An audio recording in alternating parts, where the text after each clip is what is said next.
Hello and welcome to another episode of NCSY Pulse. We are brought to you by NCSY Alumni, and today we have a very special guest, my very good friend and former coworker, Eli Weinstein. Eli, welcome to the show. Thanks for having me, John. It's so fun to have this kind of conversation in such an official way, for so many years of being friends.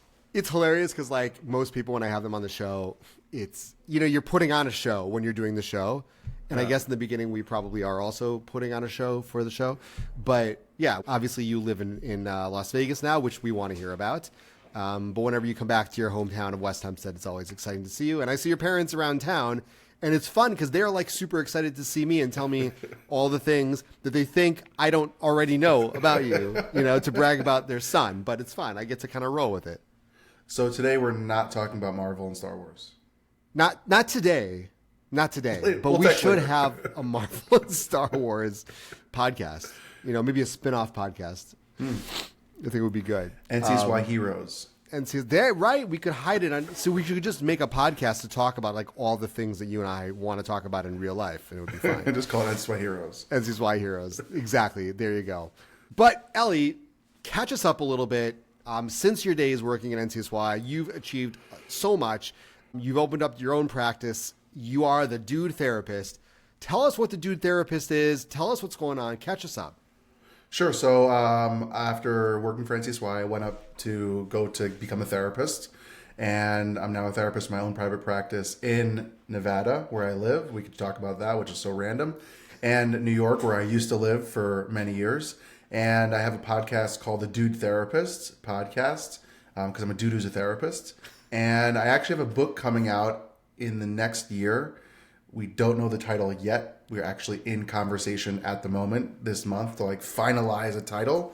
But it's going to be on how parents survive as a couple in that parenting stage without wanting to kill each other. Wow. I cannot wait to read this book. Actually, my wife is in the other room. I feel like I should go tell her we should buy this book. That would probably be helpful 4 kids later, Yeah, because it's really about the relationship part of being a parent and how much of a struggle is. And you see relationship books don't talk about what it means to be parent, and parenting books don't talk about the relationship of the couple. So it's kind of like that crossover. And it only came out because of the podcast after 4 years of hours and hours and hours and hours of doing it. Something actually came out of it. So good luck with your podcast. I can relate, It's a grind. People don't realize. I was talking to our mutual good friend, Jackie Simon, host of the Such a Good Call podcast, who we interviewed a couple weeks ago. Shouts to Jackie and to Bracha. And we were talking about how podcasting in many ways is a full-time job. Even though it's not for all of us our full-time job, though maybe we aspire to that. But it's a lot of work.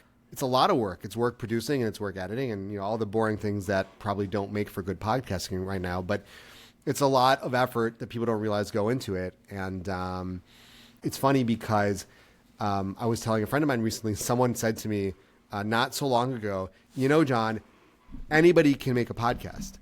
And I said, that's true, but you're forgetting one thing. And he said, what's that? I said, anybody can make a podcast, but I did. And you didn't. So. I love seeing those statistics. It's only 1% last more than 5 episodes. And I'm like, oh, I've been doing it for so many years. Yay. I always knew you were one of those 1%ers. Thank you. If only it was in the way that we all talk about is the money. Exactly. So Eli, you mentioned being involved in NCSY, and I do want to get to that in a moment. But how did you get into the parenting and couples therapy and that crossroads that you mentioned? How did you find yourself there? Well, I love relationships as someone who's married and dated and just always was that guy in my friend group that people talk to about their relationships, whether it's their marriage, whether it's their dating. And I just felt so comfortable in that world. I have no idea what I'm doing in my own marriage, but when it comes to other people's relationship, I felt very passionate, very energized by it. And when it comes to the parenting things, I used to work in a clinic in Queens where I was seeing so many people, which was super unhealthy for the amount of people I was seeing per week as a therapist. And I was working with kids. And every time the kids would come in, the parents would end up overwhelming the session. and I'd end up be working with the parents more than the kids. And I went, why am I working with the kids when the parents are the ones who keep needing it so much on how to deal with their kids better? Because a lot of times the kids were okay and the parents were just not okay. And so it just clicked in my head of comfort. It was just a comfort space that I felt that I can help people, especially the relationship marriage part is something that is just really right up my alley, and things that I love to do. And for any therapist or anyone who's out there looking to do anything, it doesn't have to be the classic route or what you expected yourself to be in. Because I expected I was going to work with teens for the rest of my life because of NCSY. Right. And then I just fell into another world of working on other things that made me feel even more comfortable and even more energized. So that's the biggest part of it. You mentioned you thought you were going to see teens, your whole life, and now you've kind of transitioned to adults and focusing on the problems that real people, so many people have. But at the same time, there's still, I think it's less so now. There's still a stigma in the mental health arena where obviously so many people do need to get the help that they require, but they don't want to be that guy. They don't want to be that couple. They don't want to be that person who quote unquote needs the help. Where do you see yourself and how do you see yourself opening that up for people to say, hey, it's accessible. It's not this kind of scary thing that it used to be. Yeah, so I literally had a few weeks ago start working with me, and the husband literally said to me, he goes, I'm only here for my wife. I think therapy is a joke and stupid. No offense, but no offense. I think that you don't I don't think that therapists really help, but I know my wife really wants me to be here and I love her and I want to make this work. And if it happens to help, I'm all for it. Right? Wow. So it's like very wishy-washy. Like, I'm here if it helps, but honestly, it's not going to work. No offense. So I get that a lot from men when the couples work, but right. I do work with a lot of individuals. And the funny thing is that I think COVID, for all the terrible things that we went through, it opened up people's reality to understand that they are not okay. And it kind of like really brought out a lot of bad things and struggles that we kind of were able to hide behind the normal life. And when things kind of closed down, shut down, politics, intensities, all that kind of stuff brought out a lot of struggles for a lot of people. And they went, oh, maybe I do need the help. And for me, one of the things that I love having the podcast is I get to talk with a lot of experts and amazing human beings that just help bring these conversations out more. And with the book, the whole idea is that I literally just finished a chapter of me venting of what it's like to be a parent. Literally, the whole chapter is me telling Only stories. one chapter venting about being a parent? I throw the other venting in the other parts. I have to make it sound somewhat educational, and somewhat smart, even though I'm using 3-letter words the entire time and like pushing synonyms and ChatGPT to help me write fancier. But in all seriousness, it's about being real and honest. And I remember when I started posting on social media, it was about like fatherhood and struggle with fatherhood and having a panic attack as a new dad. And people were like, oh my gosh, I had the same thing, or IVF. And it's like, oh my gosh, we went through infertility. And it's just about being real. And I think the more that anyone does that and the more that people talk about it, there was a big trend going around about 3 years ago. I don't know, COVID kind of threw off my timeline of years where therapists took like their hand and showed pictures of their medication and went, see, I'm a human too. So I posted like, I have ADHD. I take Vyvanse. Big whoop. Like, not a big deal. Like, I have Crohn's. I take meds for my Crohn's too. Like, big whoop. So I think there needs to be a lot more conversations of normalizing it. But I think also the people who are really against therapy don't want help anywhere. Like, they think they can do, like, they don't want help to fix their car. They want help to, they don't not go to the doctor because I'll just take some vitamin C and drink some orange juice and get some sleep and I'll be fine. So I think it depends on it's a personality, but I think people are starting to be a lot more open about it. You're totally right. I think it is opening up. And I think like you said it perfectly. It's no different than taking your medication for Crohn's or, taking any sort of daily, whatever it is. It's just part of who we are. It's part of our medical needs. It's part of our emotional needs. It's funny because it's listening to you say all these things. I feel like these are conversations that we had on a very different level years ago when you were working with me at NCSY. I'm seeing sort of the evolution of Eli Weinstein after all these years. And it's really cool to see now I don't want to say the finished product. Obviously, we're never quite. I was like, I made it product, but you've evolved. You've kind of grown into it, and it's really cool to see. Going backwards a little bit into the old NCSY days, give us your origin story, your superhero secret origin. How did you get involved? Because I would love to talk a little bit about some of our time together as well. Oh, such good times. I'd say it really started with my dad. So my dad grew up in Valley Stream. And if he did not go to NCSY when Long Island NCSY was literally a baby, he became religious because of that. Him and my uncle. And because of them, my grandmother got religious. So really it was my dad who started it all. And his passion, the way he talked about NCSY was something that I always loved.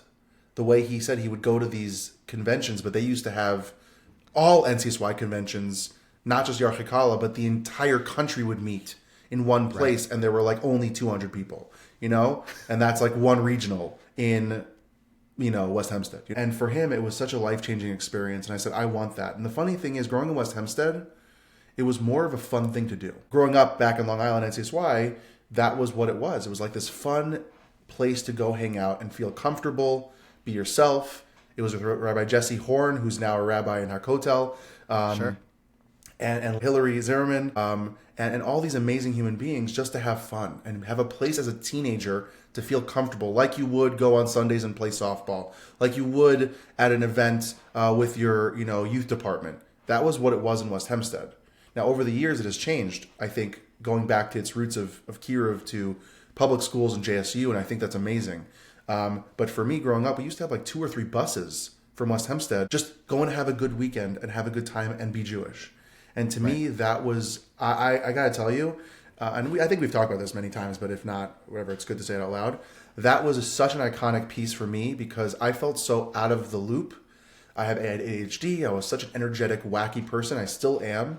And like I was in my boys' choir. I didn't have a lot of connections to people so often because I was doing a lot of different things.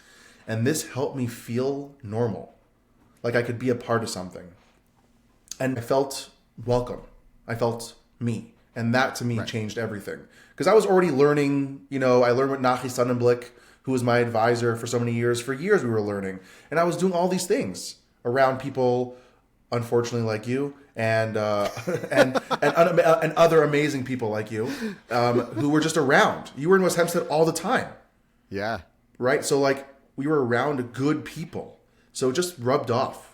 In a positive way. Not that I needed to be, I wasn't religious, didn't keep Shabbos or kosher, and now I was learning. I was already in it, and it helped me just solidify and be proud of just a little bit more. And it was really an amazing experience. It's so interesting to hear your take on it from the beginning. From the other side, it was always fun to kind of watch you come up and watch you grow, like I said before, into yourself. But it's fun to hear some of the names, hearing about Nachi Sonnenblick, who friends of their family, and Hillary Zimmern, who's really been a superstar everywhere, NCSY, everywhere, and OHEL, and Yacha now, and you won't find a single person in the world who doesn't just gush and rave and really look up to Hillary Zimmern, and so she is really just one of those legends that it's so nice to hear the name, so nice to hear the reference. It's funny because I was going to ask you who were some of the role models that you looked up to, and doesn't get better than Hillary Zimmern, but who else? Who are some of the legends? Who are some of the other people that you saw around those days? To me, it was a big one was Rabbi John Green. Sure. And don't tell him I said this because, I don't want him to know that I actually love him and appreciate him. No, but his energy was very welcoming and positive. And one of the things I really admire about him being in camp sports for so many years with him was that like he stayed true to himself always. And I always admired that. And he just like was himself, period. Right. Another person is Akiva Naaman. Yeah. He was in NorCal, but like over the years, he was his creativity and wackiness was something that I always admired, and his vibe, his mindset. I can't explain it. You have to like get to know him, like his brain was so amazing. And Hillary was always someone who just was there for anyone to talk, to listen, even if there was craziness happening around her. She just was like, "Oh, you're sad or you're happy? Like I want to hear about it." Always. And there's this one weirdo that was really a big part of everything was this guy, John Ackerman.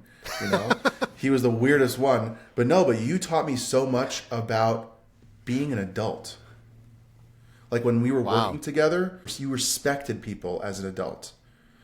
Like the way you dealt with us as adults. Like we were 20 years old, 19, 20, 21 years old. We were working together.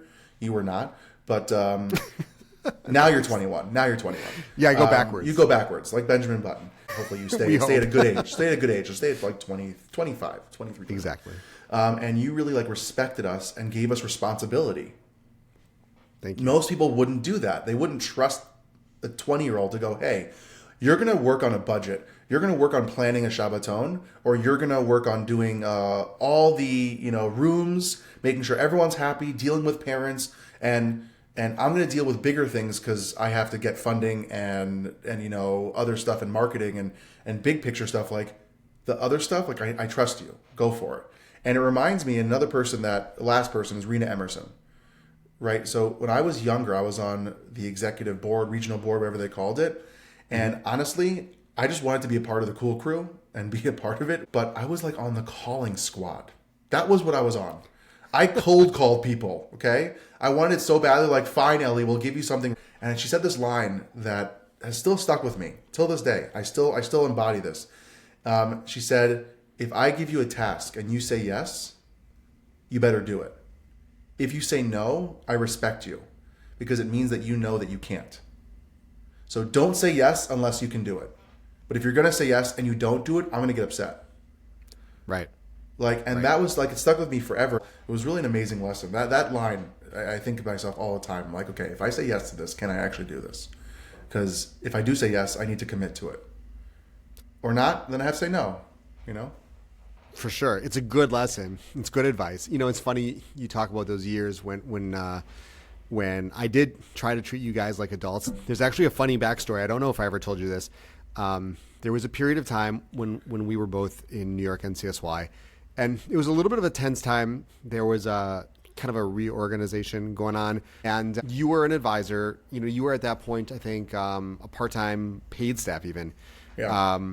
And there was some frustration with some of the full-time staff. And I remember I had a meeting with the regional director at the time. And in a moment of frustration, I said, forget it with the full-time staff. Give me a handful of part-time people. And I bet that for, like a quarter of the budget, probably even less, I will double their results. And I didn't mean it. I think maybe subconsciously I did, but I wasn't like saying, hey, let's do this. And he looked at me and he said, hey, let's do this. And I was like, no. That was one of the crazy things that the inside voice, right, was saying. And then the outside voice accidentally repeated that you're not supposed to say. But what happened was we kind of like ended up talking about this idea that like, okay, let's put our frustrations to the side for a moment. And, we can always deal with those. But what about this idea? You said something interesting. Like, let's talk this out. And so I said, okay, well, I've got Eli Weinstein and I've got, Daniela Eisenman and Deanie Adler and Ricky Lewis and Zahava Moskowitz and Jared Ehrenreich and, like all these characters that we were friends with, we were coworkers with, and it was kind of a wacky crew. I think Tess Barbanel was part of it. I think Sarah Walkenfeld and it was Sarah Walkenfeld. Yeah, I mean, it was Septimus. really, it was a great crew. And it's really fun to see kind of how everybody evolved. But we took this team. I called you guys behind your backs. I called you guys my alpha team. And basically, we did exactly what you were saying. We gave you real responsibility. We gave you real budgets.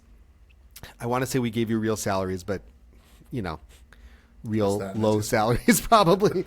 But the passion, the excitement, your dedication, the grit, the tenacity, things that I think are missing right now from this. I don't want to sound like old man waving a stick, the meme, old man like screams at clouds. But like, I do think that, more recently, grit and tenacity are qualities that are not as prevalent as they were a few years ago. And what you guys were able to accomplish, we did in fact double the numbers of what most of the full-time staff was producing. And the buy-in that you guys had, the dedication, your NCSYers were so excited to be part of what you were creating, what we were building. And it was so cool to see, You grew into a larger role from that. Daniela and Deanie and Sarah all grew into larger roles, from that experience. And it was really was such a credit to you guys for I think stepping out of your comfort zones and for achieving something that that most regular volunteer advisors, I think, look at as a goal, but don't usually get to. And that was really, really cool and really exciting for me to see. Thanks. And it was a really fun time because I think when we start trusting people with roles and matching passion and drive with trust, it can really do amazing things. And I think that's something that, for teenagers, the idea was to entrust teens to help them feel that they matter and that they were excited. And one of the reasons why I think the crew that you just mentioned was a lot of us went through NCSY since juniors. Right. So we were in there since for 10 years in this environment that it ended up being something that we ended up working for. And it was an unbelievable experience because we were like, oh, we always dreamed of being like this person, or we always wanted to be in the front of the room. Oh, we always wanted to plan stuff. Oh, we always had this idea to do this, and we never thought it could happen. And we were also wacky and insane at the same time, which also helped. So it really was like a perfect storm of getting the right people, I think, and having the right boss who was going to be entrust us. Because not everyone does. Not everyone will be like, yeah, I trust these people. Because you have full-time staff, let's trust these little kids to just take over and do things. And the fun thing was watching, by the way, and not I'm not going to say any names, watching the full-time staff and older crew feel threatened. Yeah, I remember. Get upset, and then also try to step up their game. Yep. Which competition breeds success, and it was really an amazing thing. And at that time, you were kind of obsessed with the Be Our Guest book and all that kind of fun stuff. So we had a lot of good one-liners of what time is the 3:00 parade or 12 o'clock parade, whatever it is. By the way, can I tell that story? By the way, yeah, tell it. Okay, so I remember John walking into the office one day, and he's like, "Sarah, what time's the 3:00 parade?" She's like, 3:00, and then went to Deanie. What time's the 3:00 parade? 3:00. And I'm sitting in the same room. I'm like, oh my gosh, she's gonna ask me. I gotta think of something different. Everyone else said 3:00. I don't know what the answer is. And they're like, you're like, what time is 3:00? I'm like, 3:00. And they're like, no. And then you gave the whole spiel of Disney and how they make the whole environment be something exciting that by the time you get to what time the 3:00 parade is, you already bought them. They don't care what time 3:00 is. They want to know how to get there beforehand to get the best experience, which was how to pitch people on TJJ, which basically the time. I remember you just went around everyone in the office just asking the same question, and I remember me getting so nervous. I'm like, he's gonna ask me what time 3:00 is, and I don't know what the there's no other option. What could it be? And I freaked out in my head, and then I just said 3:00 anyways. I gave up on it. I'm like, okay, 3:00. I forgot about that. Thank you for reminding me. I feel like there's a whole new generation of people who are now you should just go into the OU office and just go around asking all the heads what time's the 3:00 parade. Yeah, I'm sure we have a parade today. Solidify my standing in the OU. Wow. Yeah, we had so many moments. I had so many fun stories. It's so funny you're saying it now, and I completely forgot about that. And that sound that you hear is generations of people rolling their eyes right now. Yes. Realize I'm going to go start asking people what time is the 3:00 parade again. First, read Be Our Guest to know what John was talking about, because it's a great book on how to deal with people and make a vibe and energy of an organization. And then start screaming from the rooftops, what time is 3:00 parade? Just go walk around New York City. Just yell at people what time 3:00. You'll get a lot of people running away from you.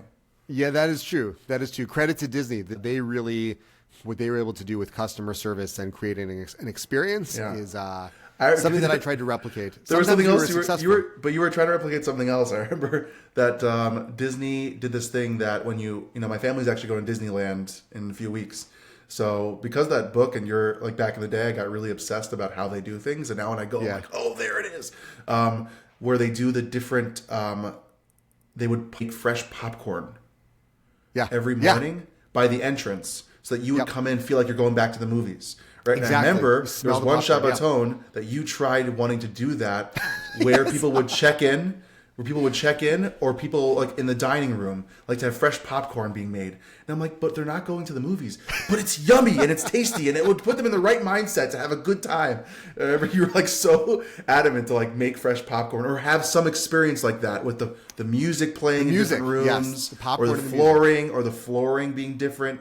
Yep. Like you're really trying to like connect. But I think we did a Shabbaton that time in like Great Wolf Lot, like the one with the water park inside. Yeah. Yeah. And you can't kill that chlorine smell with popcorn. So like it didn't really No. help. Like it was just like, oh, I guess we're just gonna have chlorine smell.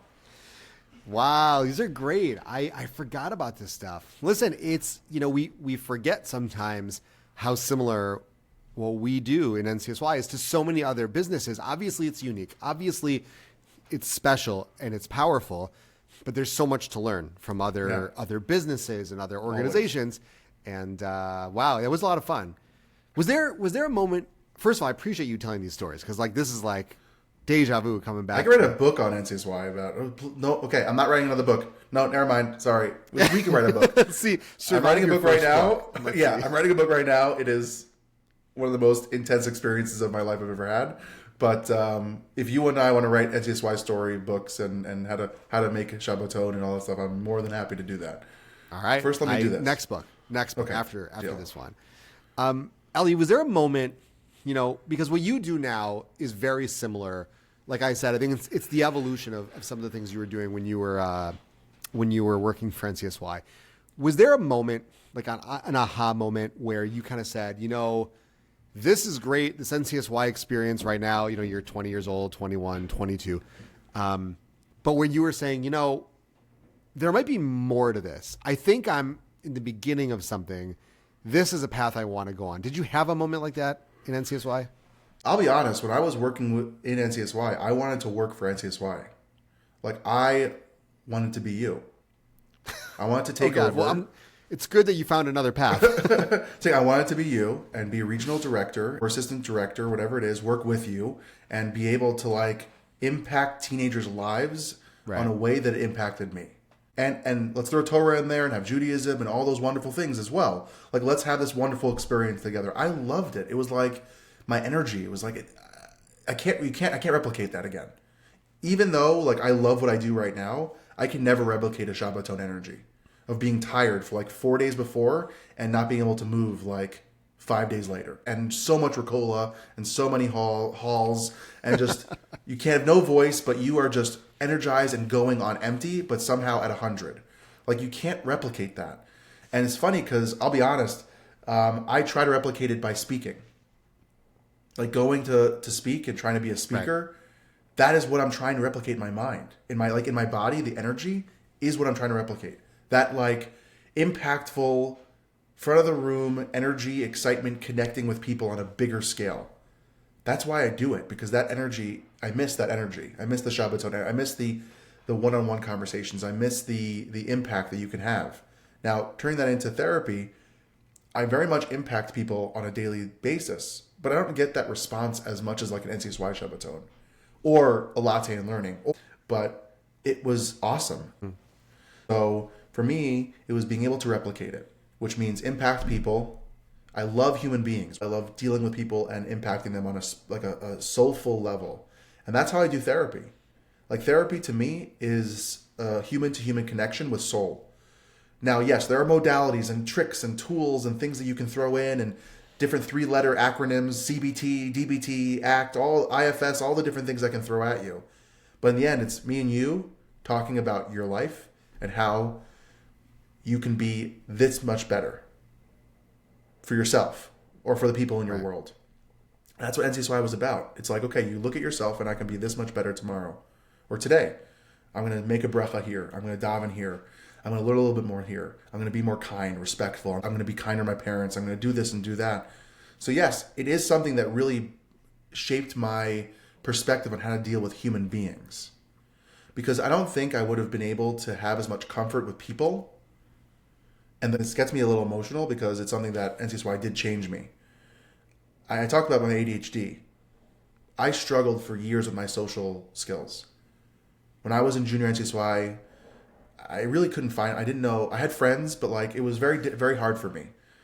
And when I was in regular NCSY, and when I started working for NCSY and have volunteers and have mentors like yourself who taught me what right mindset, perspective, when you talk, when you don't talk, when you show your energy, when you don't, how you save your energy, all these things that were very important. It taught me the confidence that I could do it. I could be with people and also be confident and respected. I remember you told me something. This is like a really stupid thing that you said. I just love the stupid stories. You said, Ellie, if you want to look like you're doing something on a Shabbaton, just grab a folder and just walk very intensely, and no one will bother you. And I was like, oh, that's genius, right? So like, it's just like but all these lessons, all these things taught me that I could help people. It was the environment and SY that taught me that I could impact people. How to be able to say no, when to say yes, all those things taught me that I can help people. So it just gave me the passion, because I wanted to be a doctor originally before NCSY. Right. I was like, oh, I'm going to be a doctor. And then I realized you know the experience of medical school from your wonderful wife. Yep. It's not made for everyone. And I was not made for that. I was made to deal with human beings on a spiritual, soulful level. And therapy just seemed that next step. So much good insight. And it's so funny talking about the story of carry something and walk determinedly. You said you used to get interrupted because you would run the Shabbaton, John, and you couldn't get to where you actually needed to go, or just get 5 minutes to yourself. So you would hold a folder or like a clipboard and walk intensely, and you said that no one would bother you because it looked like you were going to do something. Yeah. Yeah. Walking with purpose and then holding something. Oh, you got to hold something because that way you're bringing something. You're not just going somewhere, but you're bringing something there. And you're bringing something. Don't want to get in the way of that. The box is too heavy to carry. So the box. We all struggle with the boundary of the work-life balance, which is something that everything's on our phones, and I was just talking to somebody the other day. You can put up your email away message all you want, but then there's WhatsApp, and then there's text messages, and then there's, Instagram messages, and then there's so many ways for people to get in touch with you now. And the world's become much smaller. The concept of time zones has sort of eroded. And with that, our boundaries have eroded. And that's really tough. First of all, how do you deal with that? But what do you tell people where we all, I think, wear a mask of sometimes of healthy living and of the idea that we can unplug, outside of obviously Shabbos that we have, which is our grand opportunity to create a boundary and unplug. But what do you tell people who struggle with this? Or maybe who don't struggle with this, but are not even aware that they should be thinking about it? Yeah, it's a really hard conversation because I think it becomes like part of our hand. Like it really becomes a part of us. Like letting go of that is like my arm is missing. Like it's a very weird feeling. It's like why we have the phantom buzz in our pockets. Our body gets so used to it. One of the big things that I would say, and I'm not the best at this, is like I leave my phone in the kitchen when I'm having dinner with my family so that it's not near me. Yes, I have my Apple Watch, and that's annoying on its own to buzz. Also, I turn off all the notifications. I have no push notifications on my phone because from if we're going to get like scientific for a second, all the dopamine hit of getting a notification, the buzz makes you go, ooh, a piece of candy. Like, ooh, I got to pick it up. Ooh, I got to take that. Right? And so we take the notifications off of push notifications. You don't get that dopamine hit where you feel you need to scratch that itch right now or else. Right. So you have to actually go into the app to search versus your body feeling forced to open something because of the little bloop or the buzz. But for me, it's about making those separations as much as you can. First thing in the morning, wait 5-10 minutes, which feels like torture. But have your water, have your coffee, go to the bathroom, maybe say hi to your kids if you have kids. But 5-10 minutes delay means that you're not. Someone said this line, I forgot who it was. Someone said a line on a podcast a while ago that said that you become the one who's in control of that information, not the information being controlling you. Because the second you turn your phone on, you look at your emails, you look at news, it's like boom, boom, boom. You're now in control. It has now forever changed your day. Versus you opening up what you want, you seeing what you want, and you choosing what you want to see. And the thing is just those boundaries are really hard in this day and age. And I think it's just that discipline and control to not feel like you have to answer, not feel like you need to get back to someone right away. And you don't have to have any of those apps. You don't have to have Instagram if you don't want to. And TikTok might be down anyway soon. So who cares? Right. But for me, the hard part is and this is something that's a very real thing that I feel a slave to social media because of my business. Because of the podcast and editing and all that stuff. Because of if I don't post, maybe I won't get more followers, means less sales for something. Or less numbers to pitch for a sponsor of the podcast, right? All these little things. So it is very hard, but it's really something that if you look at The Anxious Generation, which is a great book by Jonathan Haidt, which I literally had a conversation with someone last night about schools and teenagers and how to help with technology. It really impacts our brain structuring and really impacts like how we handle our stress response, all those things. We will become a calmer, healthier person, even if we just make those 5-10 minute delays or put things aside, even for 30-45 minutes, and actually have a connection with our family. And one of the things that I see often is that when people find out that I keep Shabbos, like either clients or whatever it is, they're like, "Oh my gosh, you're so lucky." Like I would die to have that. And growing up, I was like, this is the worst thing ever. And like now as an adult, I'm like, oh great, I have a break. And it's hard for other reasons because you can't just throw your kids in front of the TV and you have to actually be engaged, and sometimes it's very hard when the kids are all over the place, and the struggle of that is real. But that separation and that like you can't, I get stressed after Shabbos to turn my phone on to see what I'm going to get bombarded with, because it's been so nice not being bombarded with emails and text or whatever it is. So it is a nice break. It is a beautiful thing, but it's very hard. For sure. It's good advice, though. Very good advice. Eli, you've been so kind and generous with your time. I really appreciate everything that you've done for me before, but certainly what you're doing for me today. Let me ask you one more quick question before we finish up here. What's coming up next? You've got the book, you've got the podcast. Like where do you see all this going? Ideally in dream world. I hope the book becomes a bestseller and I make millions and millions of dollars, which would be great. NCSY, don't worry, I'll give you some. Or just you, John. I'll give you just you, so that you can open your, you can do a lot of things for this amazing podcast and stuff like that. But no, I hope the book opens up opportunities of being at conferences, speaking, and impacting the world in a bigger way in mental health, and being just real about what it means to be human, and the honesty of the struggle, and make it digestible. With the podcast, I hope it gets sponsored, and blows up. So just, top 100 would be nice. Right. But things like that would be exciting. And just the goal for me really is that this stuff takes off so I can spend more time with my family and have more fun experiences and do fun things in the world and be able to give back. But right now, the goal is to keep writing and finishing the book. And hopefully I don't have to edit too much. But the fun and exciting thing is that it's the the expectation versus the reality. Like right now, my expectation is that this book is going to be like huge. Great. The reality is I have no idea. And the reality is that the only success that might come from this is the fact that I published a book. And which is a pretty big success, which is amazing. by the way. Right, which is amazing. Yeah. So sometimes it's about accepting that reality that could be versus the ideal or the expectation of something bigger. I'm going to tie in a line you used to always say. See, I remember things. My memory's not as bad as I thought it was. That if you shoot for the moon and you miss, you're going to hit the stars. Right? So it's just about aiming, and that's for anyone. Like shoot for your goals and dreams, and you might miss them, but you're still going to be somewhere better than you were before. So we'll see what happens with it, Amazing. You should write a book. Amazing. With all these I should write a saying. book. I have a lot of stories to tell. I'm not sure everybody wants to hear those stories, What but I have a lot of stories to tell. Parade will be the title. Yeah, part 2. We'll see if Disney is interested in bringing me aboard.